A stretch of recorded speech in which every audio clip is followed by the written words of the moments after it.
রাজস্থান ঘুরতে গেলে রাজস্থানি খাবার না খেলে হয়। তো রিসেন্টলি আমরাও চলে গেছিলাম রাজস্থান আর ট্রাই করেছিলাম এখানের অথেন্টিক ফুড। তো আমরা নিয়ে নিয়েছিলাম একটা রাজস্থানি থালি, যেখানে ছিল গট্টে কি সবজি, এইখানের ফেমাস কের সাংরি, তারপর ছিল কারি, সুইটস, আর ছিল মিশি কি রুটি, বেজার কি রুটি, এখানের ফেমাস লহসুন কি চাটনি, এটা হচ্ছে মির্চি টপোরে, আর তার সাথে ছিল পনির আলুর সবজি আর একটু রাইস।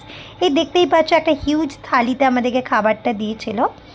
আর এখানের খাবারের টেস্ট সত্যি বলতে আমরা এখানে গিয়ে খুবই স্যাটিসফাইড। তো আমাদেরকে এই রেস্টুরেন্টটা সাজেস্ট করেছিল আমার রাজস্থানের একজন দাদা। এখানের অ্যাম্বিয়েন্সটাও খুব ভালো। তোমরা যদি রাজস্থানে অথেন্টিক ফুডের জন্য রেস্টুরেন্ট খুঁজছো, তাহলে এই রেস্টুরেন্টে ভিজিট করতে পারো। রেস্টুরেন্ট নাম থালি অ্যান্ড মোর, বাকি সব কিছু আছে ডেসক্রিপশানে। বাই।